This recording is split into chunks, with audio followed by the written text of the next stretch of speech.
Okay. So in today's lecture, we'll move ahead from two dhotis which we studied or discussed yesterday, Vaman dhoti and Vastra dhoti. Today we'll discuss Danda dhoti and Shankha prakshalan. Okay. So Danda dhoti, Danda means what? Hindi में यदि हम कहें तो हमने वमन धोती और वस्त्र धोती की, और आज हम करेंगे दंड धोती और उसके बाद शंख प्रक्षालन करेंगे। तो दंड धोती में दंड का मीनिंग क्या होता है, मतलब क्या समझ में आता है आपको दंड से? Stick ma'am, stick. Yes, stick कह सकते हैं हम। एक जो है तना जिसका कि बहुत ही पतला सा स्ट्रिंग होगा, किस किस का होगा, कैसे कैसे करेंगे और क्यों की जाती है? तो क्योंकि ये हृदय धोती है। सी, दिस इज अंडर हृदय धोती। हृदय धोती मीन्स चेस्ट रीजन का क्लेंजिंग प्रोसेस है ये। तो इसमें हमने दो तरह की धोती पहले पढ़ी। फर्स्ट थी वमन धोती, उसमें हमने कौन सा मीडियम लिया था for cleansing process? Which thing we used? Water ma'am. Water. Others please answer whenever I ask question. जब भी मैं पूछती हूँ आप लोग माइक ओपन करके आंसर कर सकते हो, ठीक है? और दूसरा जो धोती हमने की थी वस्त्र धोती, तो वस्त्र में क्या चीज हमने यूज किया?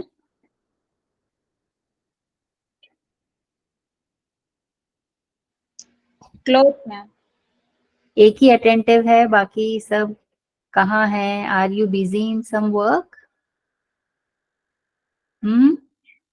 मधुरा, No, we are with you always. है मैम, है। तो जरा मुझे बताएं कि आप हैं, है ना? सिंपल सिंपल क्वेश्चंस हैं, it's not a very difficult questions to answer. Okay. तो सेकेंड में हमने वस्त्र धोती पढ़ा था, तो वस्त्र से हमने जो एक कॉटन क्लोथ है उससे क्लेंजिंग की थी अपने ईसोफेगस की। नाउ द थर्ड इज दंड धोती। दंड में हम क्या यूज करेंगे? एक स्टिक यूज करेंगे। एक स्टिक का मतलब है कि आप एक डंडी जिसे कहते हैं वो यूज करेंगे। अब हर कोई स्टिक हम यूज नहीं करेंगे इसमें। There are prescribed or described few stems, okay, few sticks. तो कौन कौन सी है? एक तो है, first I will say in English, stem of soft portion of banana tree, okay, and then three are there. First one is banana tree, a thick thin portion of banana tree, and then thin turmeric stem or sugar cane stem also can be used, okay. तो इस तरह से तीन चीजें हमने देखी। एक तो बनाना, जो केले का जो पेड़ होता है उसके बीच जो ट्रंक पोर्शन है उसमें से उसको साफ करके, और एक जो है उसका तना का एक छोटा सा जो पोर्शन है वो लिया जाता है, और या फिर जो हल्दी है उसकी जो पतली सी उसका एक पोर्शन लिया जाता है, या फिर शुगर केन स्टेम। तो शुगर केन का भी एक पतला सा जो है वो डंडी हम लेते हैं, और उसको हम क्या करते हैं? It should B repeatedly inserted through the mouth and then slowly withdrawn, from the middle chest. So till the middle chest it is slowly you have to insert it. कैसे करेंगे उसको हम कि उस स्टेम को या उस जो डंडी हमने ली है उसको हम माउथ से ईसोफेगस से धीरे धीरे उतारते हुए नीचे तक ले जाते हैं, चेस्ट रीजन तक, और उसके बाद में उसको धीरे धीरे बाहर निकालते हैं। तो जब वो स्टेम बाहर आता है, जो स्टिक बाहर आती है, तो उसमें जो कफ है, पित्त है, म्यूकस है, they all come out and they are evacuated through the mouth. तो इस तरह से इसमें वॉमिटिंग नहीं है, ठीक है? वो स्टिक में ही वो सारी चीजें जो है थोड़ी आ जाती हैं, और अदरवाइज आप एक खांस करके कफ जो है जिस तरह से हम निकालते हैं गले से, वो जो है कहना चाहिए एक्शन होता है और हम उस कफ को बाहर निकाल देते हैं, क्योंकि आपने थ्रोट को थोड़ा सा कहना चाहिए स्टिमुलेट कर दिया। तो जैसे थोड़ा सा आपने गले में कुछ चीज डालते हैं हम, जैसे उंगली डाली या फिर कुछ और भी किया, तो वो फटाक से रिएक्शन होता है और जो भी कफ है वो आप बाहर निकाल देते हैं। जैसे कि कफ एंड कोल्ड में हम हमारे जो गले में ऐसा लगता है ना भरा भरा, फिर हम एकदम जोर से उसको खांसते हैं ना, कफिंग करते हैं तो वो बाहर आ जाता है। तो उसी तरह से जो भी कफ है या म्यूकस है ना, या पित्त है, वो जो है वो बाहर आ जाता है, तो वो पूरा जो पोर्शन है उसकी क्लीनिंग हो जाती है। Now the stem of this banana tree or your turmeric stem or the sugar cane stem, this should be properly, carefully they are prepared. तो जो trunk of a banana tree is peeled down है ना, and a rod of about not even a centimeter, few less than the centimeter diameter, depending upon the size of the throat ना। कई लोगों का जो throat है वो थोड़ा छोटा होता है, कईयों का थोड़ा सा ठीक होता है। So depending upon that, that diameter of that stick is taken, and then it should not be more than 10 to 12 centimeters, and then it is like thin. So and this banana and turmeric stem, they are first boiled in water and soften it first before using it, and then ghee is applied to the stick so that it slips into the throat easily.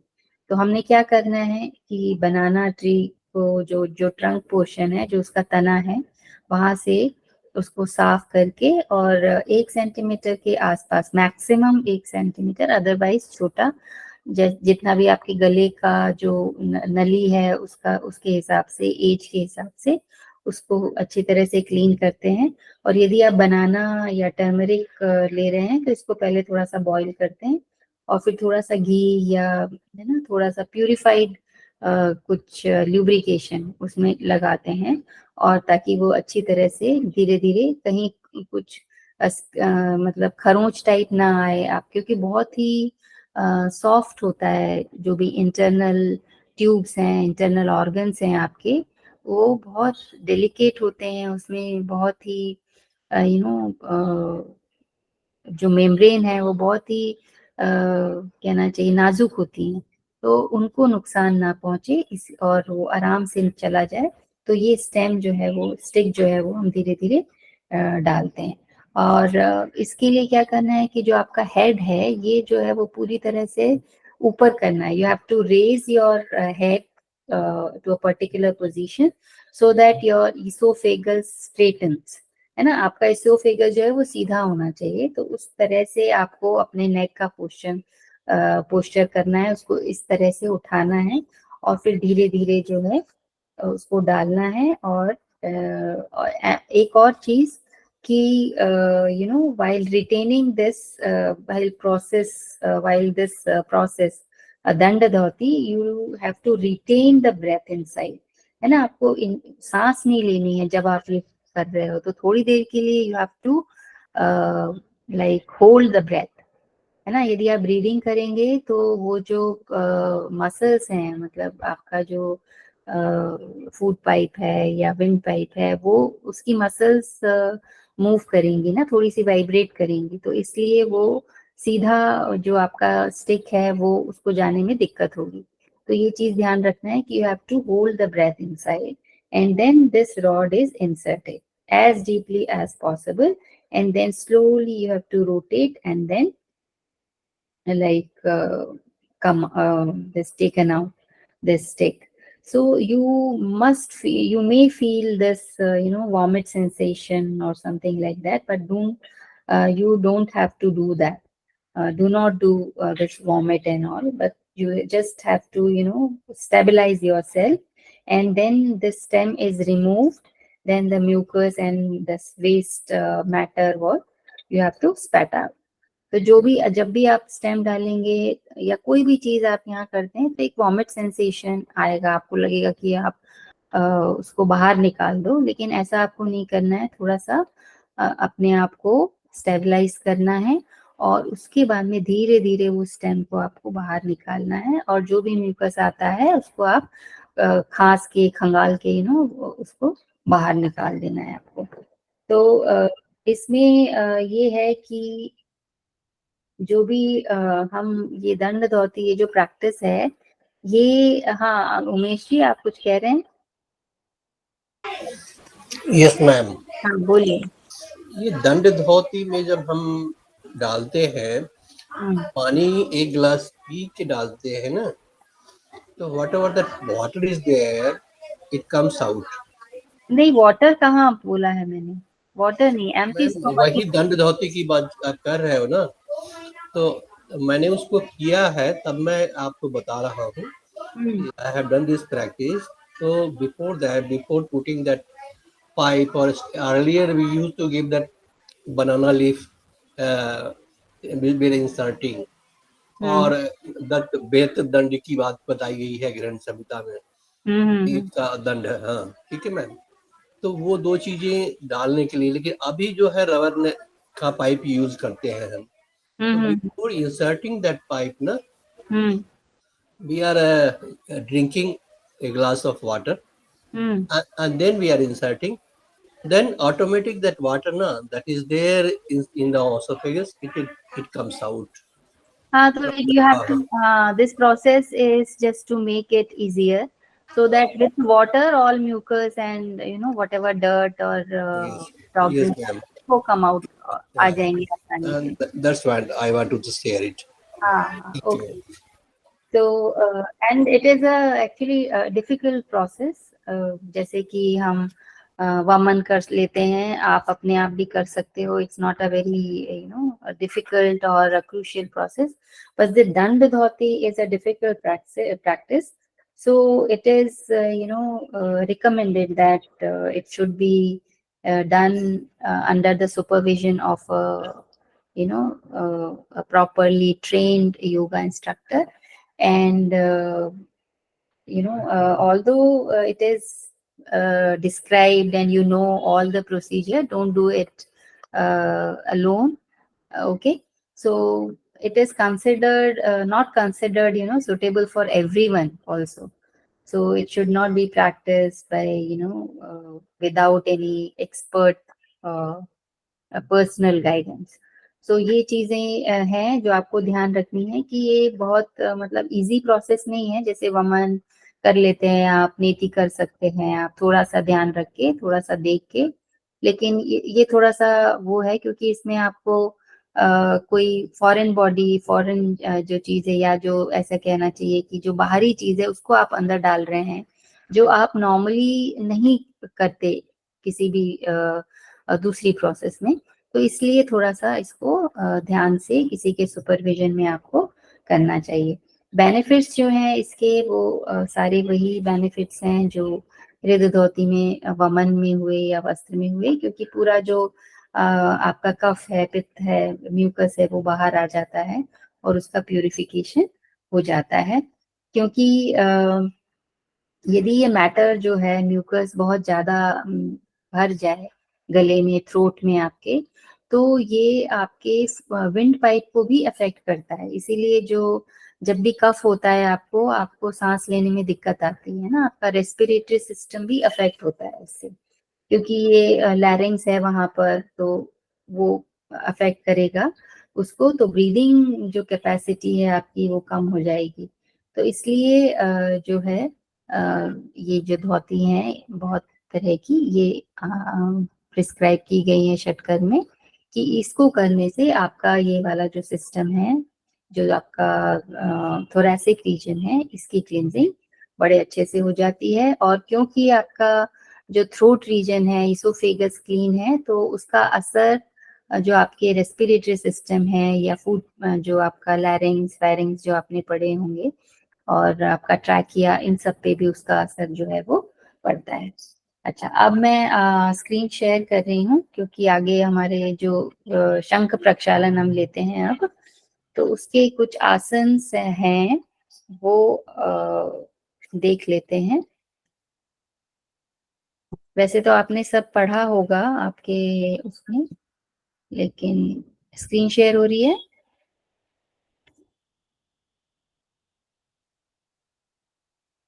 Yes ma'am.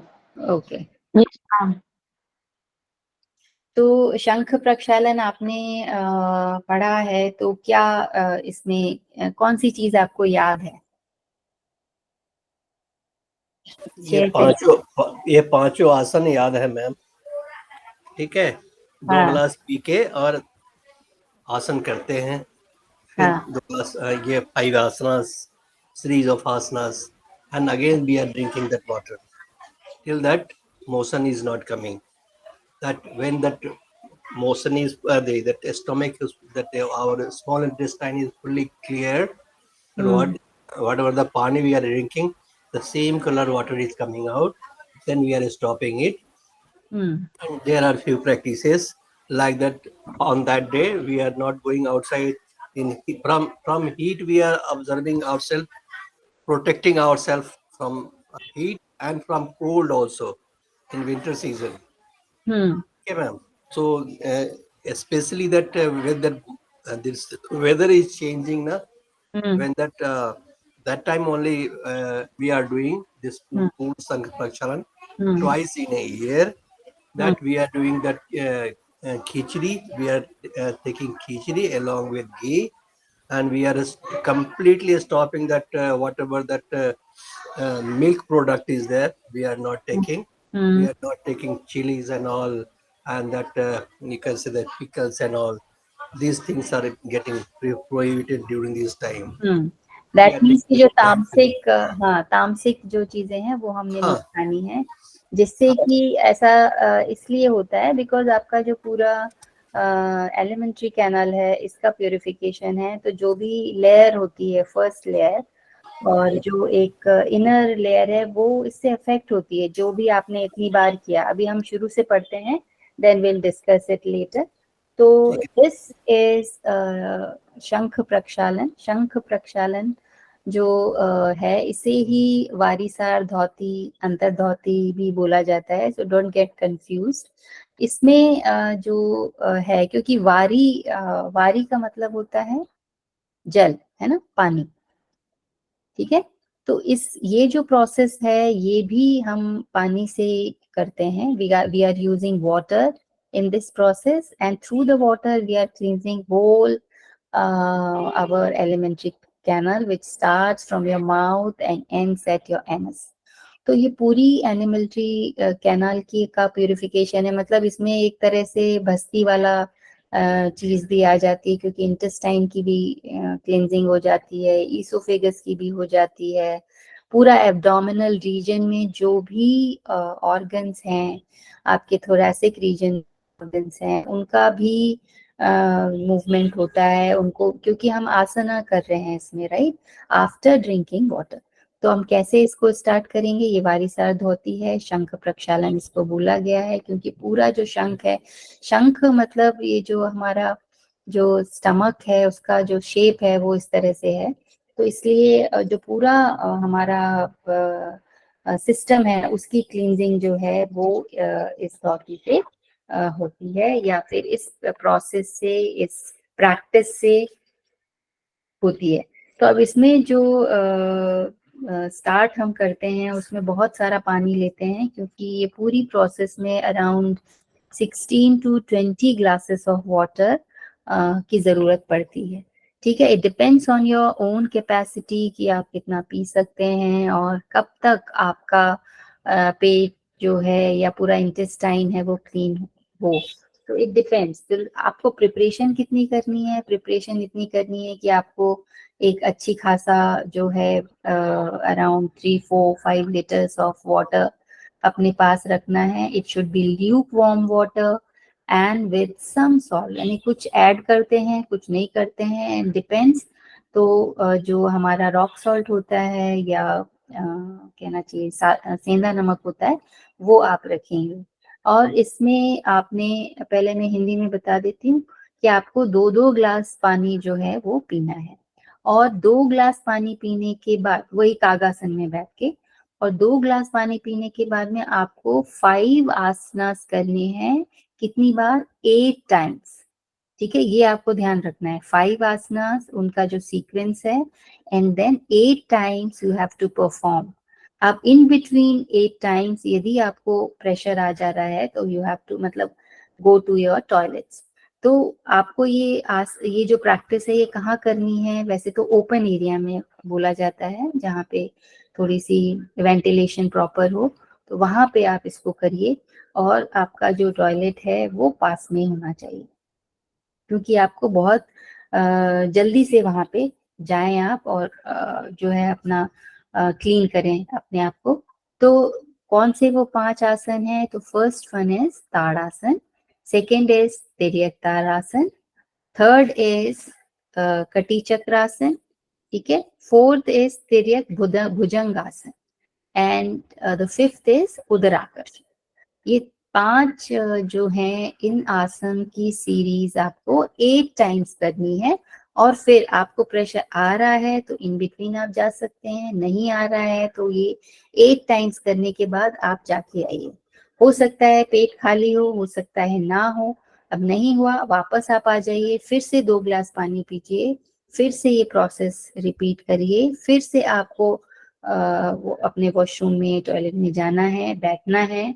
यदि pressure आता है ठीक है, नहीं आता है आप तुरंत वापस आ जाइए, फिर से आपने पानी पीना है 2 ग्लास, और फिर से ये प्रोसेस रिपीट करना है। तो इस तरह का ये जो रिपीटिशन है, ये करीब करीब 7 to 8 टाइम्स जो है होता है। 8-8 बार आपको ये आसनों की प्रैक्टिस करनी है, और उसके बाद में आपको जाते जाना है। और यदि आप इन बिटवीन कहीं पर भी आपको आ रहा है कि प्रेशर आ रहा है, आप उसे छोड़िए, जाइए, फ्रेश होइए, वापस आइए, फिर करिए, लेकिन ये प्रोसेस करते रहना है 8 टाइम्स। ठीक है, तो उस 8 टाइम्स में आपका करीबन करीबन 16 ग्लासेस ऑफ वाटर आप इनटेक कर लेते हो, एज पर योर कैपेसिटी। कम होता है कोई बात नहीं है, क्योंकि जबरदस्ती बहुत ज्यादा फोर्स आपको अपनी बॉडी में कभी भी योग में नहीं करना है। और कुछ लोग जो हैं वो 20 ग्लासेस ऑफ वाटर तक ले लेते हैं। तो it depends on your own capacity. ठीक है, तो अपनी अपनी कैपेसिटी के हिसाब से आपको ये काम करना है। तो जो है इसके पहले की भी प्रिपरेशन जो है वो ये है कि आपको लाइट मील खाना है एक दिन पहले, और ये सारी प्रोसेस हो जाए, क्योंकि आपकी बॉडी बहुत थक गई है, बहुत मतलब उसने काम किया है, उसके अंदर आपने पानी डाला है, आसन आपने बहुत बार रिपीट किए हैं। तो और पूरी जो एलिमेंट्री कैनाल है, starting from oesophagus, your stomach, small intestine, large intestine, सारे के सारे ये जो पूरा ट्यूबुलर पार्ट है आपका, वो पूरा का पूरा जो है वो खाली हो जाता है, इसमें सफाई हो जाती है। तो बॉडी में कुछ एनर्जी के लिए बचता नहीं। तो आपको क्या करना है? उस दिन रेस्ट करना है। रेस्ट कैसे करना है? आप ये प्रोसेस खत्म करके आपको लेटना है 45 मिनट्स तक, है ना। अब इसमें ये कंडीशन है कि आप बहुत, एक तो बहुत ज्यादा एक्सट्रीम टेम्परेचर पे ये प्रैक्टिस हम नहीं करते हैं, जैसे कि आपका मार्च अप्रैल हो गया, या फिर सितंबर के अराउंड, सितंबर अक्टूबर, जब टेम्परेचर ठीक होता है, फेवरेबल होता है, आप हल्के से पंखे में एक नंबर पे आप आराम से रेस्ट कर सकते हो, आपको रेस्ट करना है। उसके बाद में आपको हल्का खाना खाना है। कौन सा खाना खाना है? खिचड़ी खानी है, उसमें बहुत सारा घी डाल के आपको खाना है, क्योंकि पूरा म्यूकस जो आपके लिए जरूरी है ना, जो चिकनाई है, वो सारी चीजें आपने बाहर निकालनी।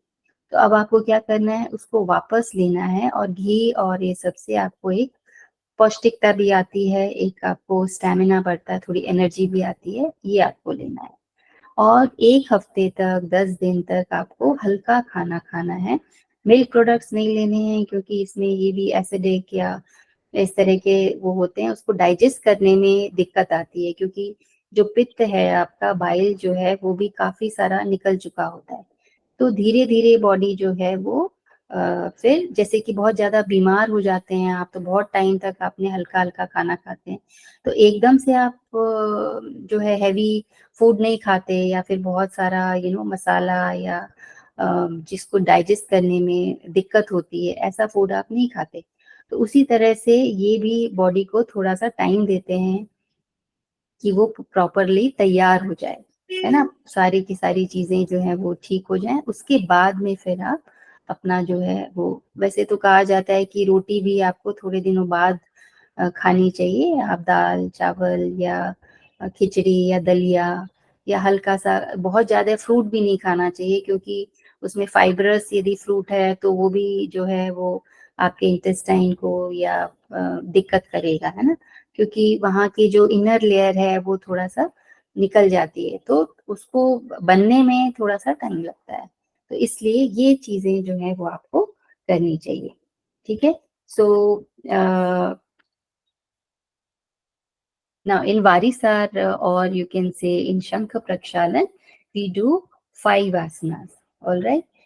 Now, what are those 5 asanas? First is Tadasan, then Tiryak Tadasan, then this Kati Chakrasan, and fourth one is Tiryak Bhujangasan and Udrakarshan.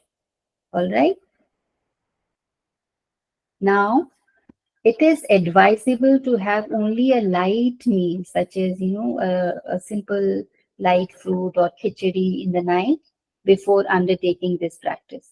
So on the day when you are doing this practice, you have to, you have to practice these asanas. So you have to be in open air, all right, and your toilet should be nearby you.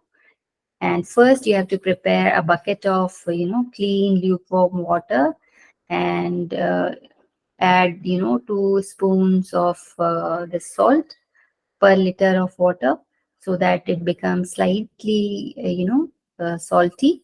And then you have to drink 2 glass of water, and then perform these 5 asanas 8 times. All right, all this series, first, second, third, fourth, fifth, one time, then first, two, three, four, five, second time, and 8 times continuously you have to perform, and then you have to go to toilet and sit there and see if there is a pressure, then release it. If it is not, then come back and then again drink 2 glasses of water. All right, and perform these 5 asanas 8 times, and then again. So same procedure you have to follow till 8 times, till you finish 16 glasses of water. And then you find that all those, whichever is stored waste in your large intestine or small intestine come out, and at the end you find some water is coming out from the anus. So that means all those the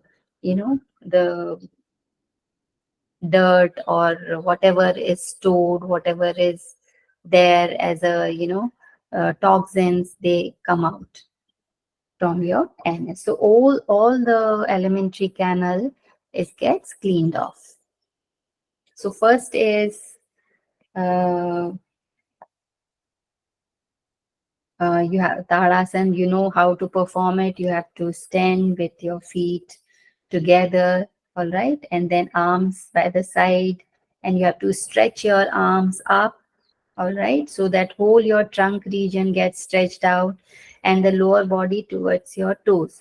So stretch the whole body, and look at one point, and then Tiryak Tadasana. Just remember, all these asanas you don't have to hold much. All right, you have to do faster. Okay, so just if you complete the posture of Tadasana, stretch the complete body and then come out and then perform the Tiryak Tadasana. Just stretch your side body, your trunk region from the side, left side, and then right side, and then twist your upper body, right side and left side. So whole twisting of your abdominal region, your spine is perfectly done, and then Just lie down on your stomach and perform this Tiryak Bhujangasana.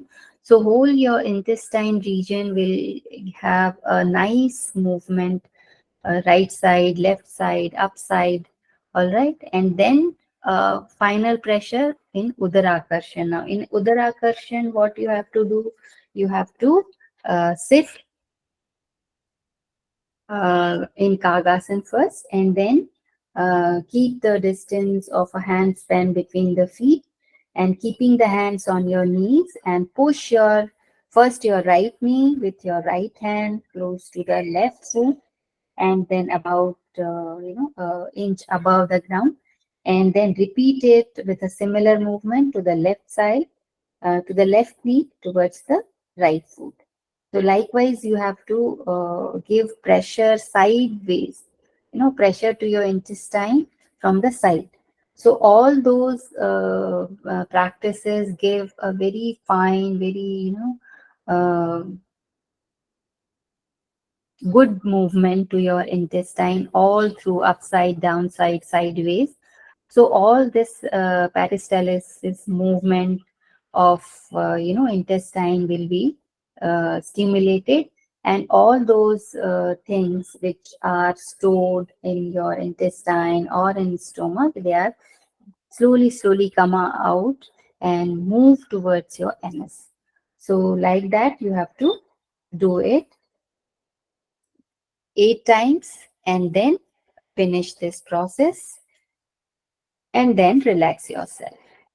Okay, so that way it's a very good practice, you can say. It is very useful practice, and this is nothing to be done under the supervision.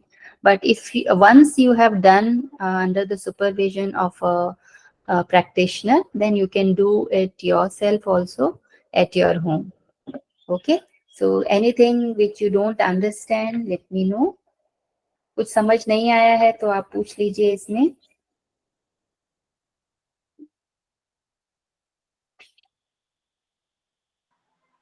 No, ma'am, we understood. Ma'am, I think what the khichdi we take in that day, that khichdi should be without salt. Am I right, ma'am? No, ma'am, it's not. You can take it as per your taste. It's not you have to take without salt. I With salt think also you can. in the APMB book they mentioned without salt we should take khichdi. I have Okay. done. No, I no, had done it many times practically. no, salt, not much salt. Okay, just a हाँ, small amount so that you can eat it. You otherwise without salt, you can't eat much. But you have to eat as much as you can. All right, बहुत सारा अच्छे से खाना है आपको, full भर के पेट. ऐसा बोला गया है ताकि आपका जो बॉडी में जितनी energy you have lost, you will gain it. And also that lubrication, अच्छे से घी डालना है उसमें, कंजूसी नहीं करनी है. Alright, so this is what I know कि ma'am, eat. where the salt is concerned, that those who are having high BP, na, they are हाँ not taking. For them, salt is restricted. For हाँ, normal people, na, they for can normal take people salt. also much salt is not recommended. Much excess salt is prohibited, but Yes, that much we are not taking. हाँ, Less than whatever you are taking as in a normal way. yes. Taking less. Yes, yes. So it tastes better, you can eat it as much as you can, like full stomach, you can eat nicely. So that way it tastes good also. So ghee and with some salt and with dal, and it should be, semi liquid type. It's not a thick khichdi, है ना. थोड़ा सा liquid में बना हो, जैसे थोड़ी पतली हो, थोड़ा सा सूपी हो, तो वो ज्यादा रिकमेंडेड है इसमें. चलिए, अब नेक्स्ट टॉपिक जो है हमारा वो है नीति. तो नीति से आप क्या समझते हैं? नीति नेति में मैम सेम lukewarm वाटर लेते हैं along with a pinch of salt and then we are starting. वो तो है उमेश जी, पर नेति का क्या मतलब समझते हैं आप? Neti means that we are cleansing that nasal passes with water. That is the neti. Jal neti, I mean to say. Jal neti. Sooth neti, accordingly, that we are inserting that sooth from one nostril and taking out from the mouth and just pushing up and down and cleansing. And then after completing that, normally we are doing that Jal neti followed by Sooth neti. So it is completely getting cleaned. There are so many benefits out of this neti kriya. Yes. So in Neti, your affected part is your nose. All right. So Yes. you are doing this practice through your nasal portion. ठीक है. Knows जो है आपकी जो नाक है, इससे आपको इसकी क्लींजिंग या फिर यहाँ ये इस प्रोसेस में आपकी जो नोज है वो यूज होती है. तो नेति वर्ड जो है, लेकिन नोज तो यूज हो रही है, पानी यूज हो रहा है, लेकिन इससे अफेक्ट जो है वो आपका पूरा जो आईज है उस पे भी पड़ता है, आपका पूरा थ्रोट रीजन है उस पे भी पड़ता है, पूरा जो नेसल पैसेज है उस पे भी पड़ता है. तो ये तीनों चीजें जो हैं, एक तरह से ENT जो है वो आप कह लो, अपर जो आपका हेड रीजन है ये कह लो, इससे इसकी जो है वो प्यूरिफिकेशन इससे होती है. तो नेति में हमारे जो सिलेबस में है वो दो ही हैं, सूत्र नीति और जल नीति. मतलब सूत्र नीति में आपको एक कॉटन थ्रेड यूज करना है, जल नीति में आपको वाटर यूज करना है, जल वाटर पानी ये यूज करेंगे हम. और इसके अलावा भी जो है नीति होती है क्या? Yes, ma'am. Grit neti, milk neti also there.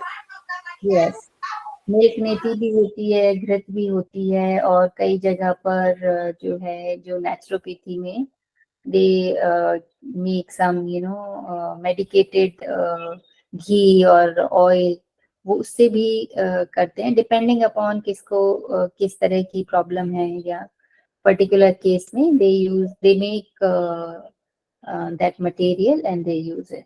तो इसमें हमने क्या करना है कि जो यदि हम सूत्र नीति बोले तो सूत्र यूज करेंगे, जल नीति बोले तो जल यूज करेंगे.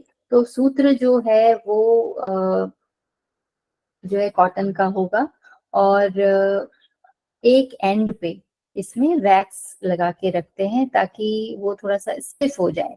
ठीक है. उसको पहले आपने ल्यूक वार्म वाटर में भिगो लो आप अच्छी तरह उसको, और फिर आपको किस नोस्ट्रल से डालना है, जो जो चल रही होती है ना, जो जिस एरिया में जो एयर का फ्लो है वो बहुत अच्छा हो, तो उस जगह से आपको पहले आपको इंसर्ट करना है नोज में. जैसे कि मॉर्निंग है तो जनरली मॉर्निंग में कौन सा नाड़ी चलती है? दो नाड़ियां आपने पढ़ी होंगी ना, ईडा Pingala. Depends, ma'am. It is not hard and fast that one particular nostril that is there. वो इसीलिए मैं कह रही हूँ, क्योंकि यदि वहां से हवा का फ्लो अच्छा है तो आपका जो सूत्र है वो इजीली चला जाएगा. जरूरी नहीं है, कई बार ऐसा होता है कि दोनों ही नॉस्ट्रल से आपका जो एयर फ्लो है वो बहुत अच्छा है, ऐसा भी होता है. कई बार क्या होता है, एक नोज जो है वो थोड़ी सी ब्लॉक रहती है, तो इट्स बेटर कि आप जहां से फ्लो अच्छा है वहां से आप उसको लें. क्योंकि क्या है कि आपको इसमें ब्रीद इन करते हुए लेना है और आउट नहीं करना है. ब्रीद आउट आपको माउथ से करना है. तो इससे क्या होता है कि वो जो सूत्र है वो इजीली आप अपने नोज में डाल सकते हैं. इसीलिए कहा गया पहले कि जब भी आपने करनी हो, तो आप यदि सूत्र नीति करना चाह रहे हो तो फिर आप पहले कुछ दिनों तक आप नॉस्ट्रल्स में 2-3 बूंद जो है ऑयल की डालें. तो उससे क्या है कि ल्यूब्रिकेशन हो जाता है, तो जो सूत्र है आपका उसको इंसर्ट करने में इजीली वो चला जाता है. अब ये जो सूत्र आपने डाला है ये आपके थ्रोट में आता है, और वहां से आप जो आपके 2 फिंगर हैं राइट हैंड के वो अंदर डाल के उस सूत्र को धीरे धीरे आपने बाहर निकाल लेना है. और फिर यदि आप फर्स्ट टाइम कर रहे हैं तो आप पूरा निकाल लीजिए, यदि आप प्रैक्टिशनर हैं तो आप 2 बार उसको आगे पीछे करके और वापस निकाल लीजिए। और यही प्रोसेस आप दूसरे नॉस्ट्रिल में से डाल के भी आप करिए। तो इसमें जो आपका जो थ्रेड आपने डाला है उसमें सारा म्यूकस जो है और जो भी डिपॉजिट्स हैं नेजल पैसेज में, वो सारे के सारे जो है वो बाहर आ जाते हैं। So you have to insert a soft thread, through the nose to the length of one, you can say hand span, so that it comes out of your mouth, and then you have to take it out with the help of 2 fingers of your right hand, first and middle finger, index finger and middle finger, and then slowly you have to just in and out, and carefully you have to take out whole your thread through the mouth, from the nose to the mouth. All right, so all those that viscous type of mucus all come out through this. So you have to twist the one end of this thread should be waxed. Beeswax should be used to make it stiff, so that it can enter through your nose and come out from your mouth easily. Otherwise it will get bent in between. Nowadays we use thin rubber catheter, which is easier to use, and those people who are having sinus problem, some bone will be bigger, so it will be difficult for them to enter this thread, cotton thread sutra, so they use this rubber one. So for that you have to sit in Kagasana again, and then you have to tilt your face, or whatever comfortable. You have to, if you tilt slightly your head, and and then insert your sutra, which nostril is running properly, the airflow is good, so you have to use that nostril first, and then repeat the same procedure with the other nostril. So this sutra or the thread has come out through the back of your throat, and then you have to come out, then slowly and carefully, you have to draw it out through the mouth. And if you are comfortable, then you just move in and out using the both hand fingers, and then slowly whole thread will pass through your nasal portion and come out through the mouth.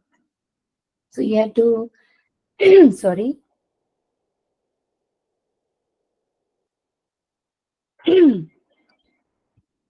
So slowly you have to take this thread out, and then repeat this practice through the other nostril. अब ये जो सूत्र नीति है जो आपने की, ये आपका पूरा ये जो पैसेज है इसको साफ करती है। तो ये थ्रेड जो है ये भी बहुत साफ होना चाहिए, और थोड़ा सा जो है ये कहना चाहिए कि सॉफ्ट करने के लिए आपको पहले इसको वाटर में थोड़ा सा डिप करके रखना है, और फिर जो है इसको आप यूज करें। और उसके पहले आपको आपके नेजल पोर्शन में थोड़ा सा लुब्रिकेशन डालना है, थोड़ा सा 2 बूंद आप ऑयल की डाल सकते हो। लेकिन जिनको कोई ब्लीडिंग है या कोई इशू है नोज में, या कोई परेशानी है, या कोई कोई घाव है ना, कई बार हो जाता है, तो उस केस में आपको ये प्रोसेस, ये जो सूत्र नीति है वो आपको नहीं करनी है। You have to consult first your doctor, and then you have to do this practice. कई लोगों की नहीं होती है, कुछ सीजन में गर्मी में स्पेशली ब्लीडिंग हो जाती है नोज से, है ना, खून आ जाता है, तो उस केस में आपने ये सब नहीं करना है। Ma'am, asthma, those are suffering in asthma, they also want to do it, na ma'am? हाँ, अस्थमा में it's good, but it again depends on the at what time you are doing it. if you are doing it when you are not severely suffering from asthma, it's better.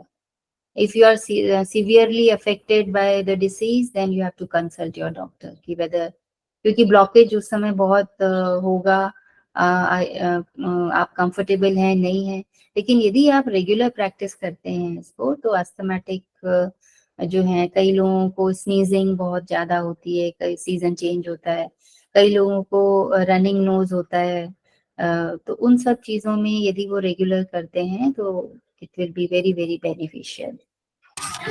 It completely gets eradicated that problem, asthmatic problem, na? हाँ. And yes, this is very very helpful for that. This you can say Jal Neti and Sutra Neti both. ठीक है? Yes. Either you can This, do with the catheter also. It's yes. very very helpful. Yes. So benefits are so many. In Neti, the benefits are so many because it affects the regular practice. If you perform, this Neti exercises, cleansing the brain cells also. And, इसको बोला गया है आपके text में divine eyesight, Divya दृष्टि मिलती है. तो दिव्य दृष्टि का मतलब है कि आपका ये जो आईज है, ये एरिया तो अफेक्ट होता ही है, लेकिन आपकी सोचने समझने की जो शक्ति है, जो आपकी नर्व्स हैं, है ना, जो आपको बहुत तरह की इंफॉर्मेशन देती हैं, तो उनका एनालिसिस भी नर्व्स ही करती हैं, क्योंकि आपकी मन, बुद्धि, emotions, your whole working procedure or your efficiency, you can say, depends on your nervous system. तो वो बहुत इफेक्ट होता है, इसलिए इसको बोलते हैं दिव्य दृष्टि मिलती है इससे, you will get the divine sight. And it's because it stimulates the nerves and improves the function of eyes also, tear ducts also, all your what you call olfactory, zone in the brain. And it massages the membrane and sinus glands and strengthen them, and increases the resistance to invasion of the virus. That's why this asthmatic patient get very much relieved from this disease, because it is because of your immune system, because you will get easily affected by the viruses whenever the surrounding or the atmosphere is not favorable to you. तो इसीलिए इसको बोलते हैं कि बहुत ही effective, बहुत ही कहना चाहिए, बहुत ही जबरदस्त क्रिया है ये नीति. एंड जो दोनों, जिसके लिए हम कहते हैं ना, हठ योग हम क्यों करते हैं, ह और ठ को बैलेंस करने के लिए, है ना. You have to balance the Ida and Pingala nadi together so that the prana flows in the Sushumna nadi. तो जब दोनों नॉस्ट्रल क्लियर होंगे आपके, तो ये जो फ्लो है, ये जो है वो बहुत अच्छी तरह से आपका सुषुम्ना में जाएगा. So that's why it balances the air flow between the both nostrils. तो बहुत ही, इसीलिए इसको शायद ये बोला गया ना, सोने की पेटी की तरह संभाल के रखना चाहिए, किसी टेक्स्ट में बोला है ये. वो त्राटक के लिए बताया गया है. हाँ. तो ये इस तरह से जो है, ये बहुत ही यूजफुल प्रैक्टिस है. और दूसरी जो है वो है जल नीति. ये थी सूत्र नीति हमारी. अच्छा, इसमें है नहीं, ओके, इसमें जल नीति ही है. तो जल नीति में you have to have a particular type of pot which has this nozzle. उसमें नोजल होना चाहिए जो आपके नोज के एरिया में जो है वो जा सके. तो आपका जो पानी जो आपने इसमें भरा है वो प्रॉपरली आपके नोज में जाए, एक नॉस्ट्रल से और दूसरे नॉस्ट्रल से वापस आ जाए. ये बहुत मुश्किल प्रक्रिया नहीं है, इजी है. कुछ चीजें आपको इसमें भी ध्यान रखना है. कौन सा, वही ल्यूक वार्म वाटर लेना है, थोड़ा सा सॉल्ट लेना है इसमें, है ना. तो ये जो पॉट है, इसको नीति पॉट ही बोलते हैं. एक लोटे की तरह होता है जिसमें कि एक नोजल सा या स्पाउट सा बना होता है. तो उसको आपको अच्छी तरह से Luke warm water with saline water से भर लेना है. और आपको कहाँ बैठना है, कागासन में बैठना है. ठीक है।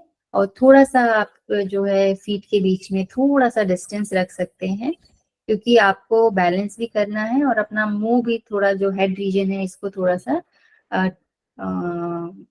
टर्न करना है। जैसे इसमें बताया गया है कि जिस नॉस्ट्रिल में आपने इंसर्ट किया, इसमें भी ये देखा जाता है कि कौन सा नॉस्ट्रिल जो है वो उसमें एयर फ्लो जो है वो बहुत अच्छे से आ रहा है। तो आप यदि वो यूज करेंगे तो पानी का फ्लो जो है वो बहुत सही तरीके से आएगा। यदि कुछ ब्लॉकेज है तो जो फ्लो है वो थोड़ा सा इरेगुलर हो जाता है या ऊपर नीचे हो जाता है। तो पहले आप उधर से करिए, फिर दूसरी साइड से, तो इजी हो जाती है प्रोसेस।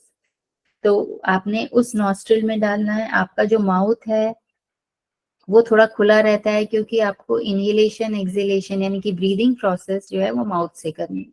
ठीक है। अपने माउथ को एक एंगल पे आपको सेट कर लेना है, उसको नहीं हिलाना है। आपको पॉट को धीरे धीरे धीरे धीरे ऊपर करना है, ताकि फ्लो जो है वाटर का वो कांस्टेंट रहे, वो स्टेबलाइज्ड रहे, है ना। आपको हेड को मूव नहीं करना है, ये आपको ध्यान में रखना है। हेड को एक जगह आपने एक 45 एंगल पे आपने सेट कर लिया, फिर आप अपने पॉट को अकॉर्डिंगली ऊपर थोड़ा सा करते जाइए, ताकि जो फ्लो है पानी का वो ठीक से रहे और दूसरी नाक से जो है वो पानी बाहर आ जाएगा। सेम प्रोसीजर आपको दूसरे नॉस्ट्रिल के लिए करना है, तब आप दूसरी तरफ से टर्न हो जाएंगे। जैसे कि यदि आपने लेफ्ट नॉस्ट्रिल में आपने नोजल डाला है, तो आपको अपना हेड जो है वो राइट साइड में बेंड करना है, और अपोजिट जब आप करेंगे, तो जब आप राइट में डालेंगे तो आपको लेफ्ट साइड में अपने हेड को बेंड करना है। ठीक है। So you have to sit in Kagasana, and then you have to make some distance between your feet to make a perfect balance, and then lean forward at the lower back and tilt your head, to the opposite side of the nostril, whichever is more active at that moment, and then insert the nozzle of the pot into the nostril, and which is active at that moment, and then slightly open your mouth and breathe through your mouth slowly, and then just move your pot as required, and keep your body relaxed. Okay, इसमें body को relax रखना है, अपने को बहुत ज्यादा stiff करके नहीं बैठना है, ईज में रहना है। ओके, रिलैक्स एंड ईज में, and then let the water flow in through one nostril and out through the other nostril. And after finishing this process, you have to again fill the pot, and then repeat with the other nostril, and then the whole your nasal passage will get cleared and you feel light. Now this Jalneti, it is said that you can it can be done at any time, but it's better to perform in the morning. And it is said that it may be performed if you are having some a blockage or some problem, so you can perform it 2 times or 3 times, but after that you have to perform a practice which is Kapalbhati practice, because some of the water get absorbed, or it may move upwards, so it may affect your head region or brain region, and you will get headache. So you have to make sure that all the water should be come out. Okay, so for that you have to perform Kapalbhati practice in several postures. First, you have to bend your head and do upward and downward movement, then right side, then left side. Then afterwards, some do in Parvatasana also, they'll perform Kapalbhati practice. So, in Kapalbhati, we have to inhale less and exhale more. So when you exhale with a force and with power, so all the water vapors or droplets will come out of your nose, and you will feel very relaxed and light after performing this practice. तो इसको perform करने के बाद में आपको कपालभाति की practice जो है वो करनी है बहुत अच्छी तरह से, अलग अलग एंगल पे। पहले आप जो है अपनी अपर बॉडी को बेंड करके करते हैं, फ्रंट साइड में, है ना, डाउन करके अपने हेड को, फिर साइड में लेफ्ट साइड, राइट साइड, और पर्वतासन में करते हैं। तो इस तरह से आप थोड़ी सी देर तक करनी चाहिए, 5 से 7 मिनट तक, सो दैट जो भी वाटर के जो थोड़ा बहुत भी पानी अंदर गया है वो पूरी तरह से बाहर आए। और ये बहुत ज्यादा जरूरी है। यदि थोड़ा सा भी पानी रह गया, अब्जॉर्प्शन हो गया या ऊपर चला गया, तो आपका हेड जो है, ये फोरहेड, ये दर्द करने लगता है, जो है सिर दर्द होने लग जाता है, या यू फील अनकंफर्टेबल। तो कोई भी प्रैक्टिस आपने करनी है प्रॉपर केयर के साथ, प्रिकॉशंस के साथ में आपको करनी चाहिए। ठीक है, आज हम यहीं तक रखते हैं। इसमें कोई, थैंक यू मैम। किसी को कोई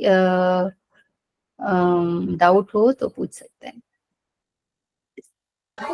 किसी को प्रैक्टिकल देखना है तो वो भी बता देना, आई कैन शो यू। हाँ, वो हर नेचुरोपैथी सेंटर, योगिक सेंटर्स में होता है, आप देखो और आप करो।